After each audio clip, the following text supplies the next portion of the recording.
Welcome back to my channel viewers. ये read की third class है। इससे पहले 2 क्लासेस अपलोडेड है मेरे चैनल पे। अगर आप रीड की प्रिपरेशन कर रहे हैं और आप उर्दू पढ़ना चाहते हैं तो इस वीडियो को ज़रूर देखें। स्पेशली ये रीड के लिए है, अदरवाइज़ बाकी लोग भी जो उर्दू पढ़ना चाहते हैं, उर्दू में कोई भी एग्ज़ाम देना चाहते हैं तो इस वीडियो को ज़रूर देखिए, इससे उसको ज़रूर हेल्प मिलेगी। तो चलिए स्टार्ट करते हैं क्वेश्चन नंबर 1 के साथ। सवाल नंबर 1 है, झेल में कौन सी नशरी सिन्फ नहीं है? पहला है इंशाइया, सेकंड है नॉवेल, थर्ड है खाका, फोर्थ है मशनवी। देखिए इंशाइया को अगर आप इंग्लिश में समझे तो इंशाइया यानी कि ए से होता है। नॉवेल सिंपल नॉवेल यानी कि वो नशरी सिन्फ है, क्योंकि नशरी यानी कि गद। थर्ड है खाका, खाका एक तरह का समझ लीजिए बायोग्राफी होती है। और जो फोर्थ है वो है मशनवी, मशनवी शायरी होती है। तो यहाँ पे क्या उन्होंने पूछा है कि नशरी सिन्फ नहीं है, तो नशरी सिन्फ कौन सी नहीं है? मशनवी, क्योंकि ये एक शायरी होती है। तो यहाँ पे ऑप्शन फोर्थ करेक्ट होगा। अगला जो क्वेश्चन है क्वेश्चन नंबर 2, शेर में कितने मिसरे होते हैं? तो शेर में 2 मिसरे होते हैं, ध्यान रखिएगा, शेर में 2 मिसरे होते हैं। क्वेश्चन नंबर 3 है वो है तशबीब किस शायरी सिन्फ का जज है? पहला ऑप्शन दिया है गज़ल का, सेकंड है कसीदे का, थर्ड है मर्शिया का और फोर्थ है मशनवी का। अगर आप गज़ल, कसीदा, मर्शिया, नावल इन सब पे भी नोट्स चाहते हैं तो कमेंट बॉक्स में ज़रूर कमेंट करके बताएं। मैं इन सब पे एक पर्टिकुलर अलग वीडियो बना दूंगी, तो आपको इन सब के बारे में भी क्लियर हो जाएगा।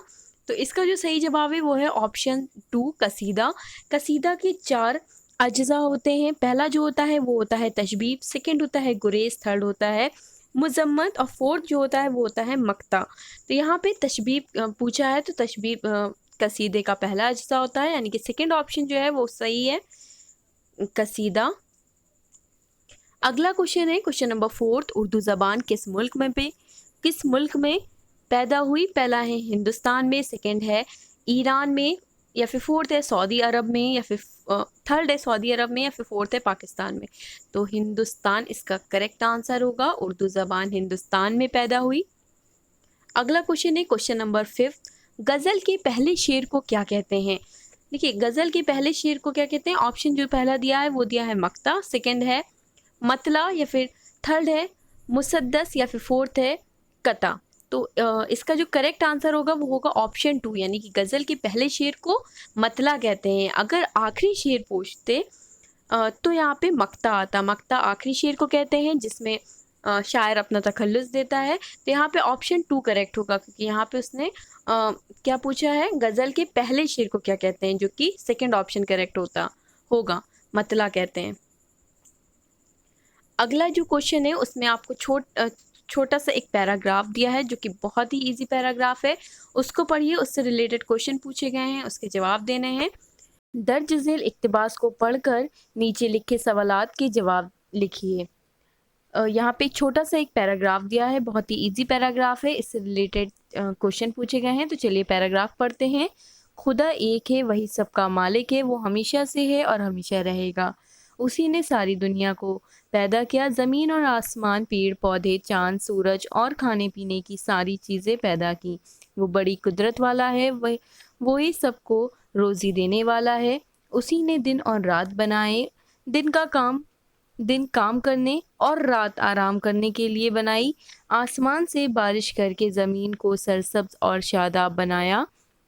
उसी ने ज़मीन से तरह तरह के अनाज, फल, सब्जियां और पेड़ पौधे उगाए। इस तरह से यहाँ पे पैराग्राफ कंप्लीट होता है। अब देखते हैं इससे क्या क्वेश्चन पूछे हैं। सवाल है, ये इबारत हमें क्या बताती है?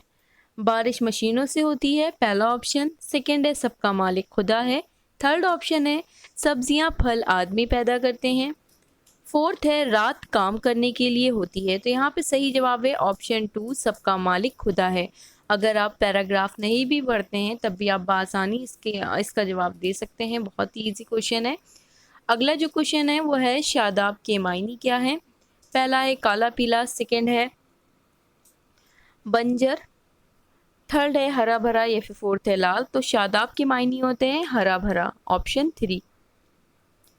अगला क्वेश्चन है, सवाल है सब्जियां का वाहिद क्या है? यानी कि सब्जियां का आपको सिंगुलर बताना है। पहला है सब, सेकंड है असबाब, थर्ड है सबब या फिर फोर्थ है सब्जी। तो इसका सही जवाब है ऑप्शन 4 सब्जी।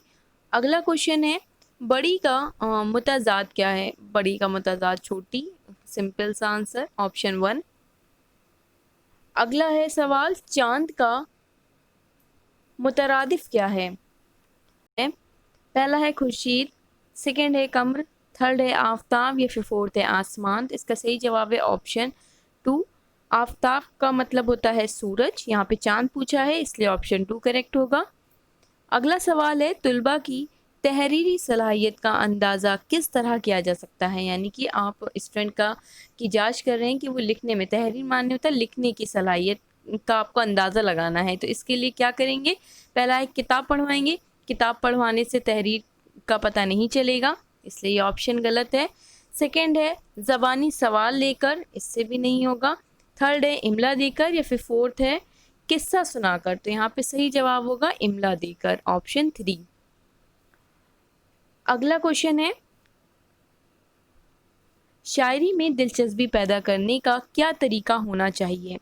पहला है बैतबाजी, सेकंड है ताश खेलना, थर्ड है तस्वीरें बनवाना या फिर फोर्थ है तस्वीरें दिखाना। तो इसका सही जवाब है ऑप्शन 1 बैतबाजी। अगला क्वेश्चन है तुलबा की लियाकत और दिलचस्पी को परखने के लिए ज़रूरी है। पहला है नया सबक शुरू करने से पहले पिछले सबक से मुतालिक मुख्तलिफ सवालात, यानी कि जब आप नया सबक पढ़ाने जाएंगे तो उससे पहले जो आपने सबक पढ़ाया है उससे रिलेटेड सवालात पूछेंगे। या फिर सेकंड है कलम दवात की जांच करना, या फिर थर्ड है लिबास की सफाई देखना, या फिर फोर्थ है तस्वीरें बनवाना। तो इसका सही जवाब होगा ऑप्शन 1। अगला क्वेश्चन एक पैराग्राफ है उससे रिलेटेड क्वेश्चन है। दर्ज झेल इक्तबास को पढ़कर नीचे लिखे सवालात बताइए। हातिम के वक्त एक बादशाह नौफिल नाम का था, उसकी हातिम से दुश्मनी थी, बहुत सी फौज लड़ाई की खातिर लेकर चला आया। हातिम तो खुदा तर्स और नेक मर्द था, ये समझा कि अगर मैं भी जंग की तैयारी करूं तो खुदा के बहुत से बंदे मारे जाएंगे और इसका आज़ाब मेरे नाम लिखा जाएगा। ये सोचकर तन्हा अपनी जान लेकर एक पहाड़ की खो में छुपा। इस तरह से यहाँ पैरा कंप्लीट होता है। यहाँ जो क्वेश्चन पूछा है इस पैरा से रिलेटेड, इस इबारत से क्या सबक मिलता है? पहला है जंग में बेगुनाह मारे जाते हैं, सेकंड है आपस में लड़ना चाहिए, थर्ड है दुश्मनी अच्छी चीज़ है, या फिर फोर्थ है खुदा के बंदों को मारना चाहिए। तो इसमें सिंपल सा आंसर पहला है जंग में बेगुनाह मारे जाते हैं, बहुत से बेगुनाह मारे जाते हैं, यानी कि ऑप्शन 1 करेक्ट है। अगला क्वेश्चन है बंदे मारे जाएंगे इस सेंटेंस में कौन सा फेल है? पहला है फेल हाल, सेकंड है फेल मुस्तकबिल, थर्ड है फेल अमर, या फिर फेल नाकिस। तो इसका सही जवाब है फेल मुस्तकबिल, क्योंकि यहाँ पे मारे जाएंगे की बात करी गई है इसलिए यहाँ पे फेल मुस्तकबिल होगा।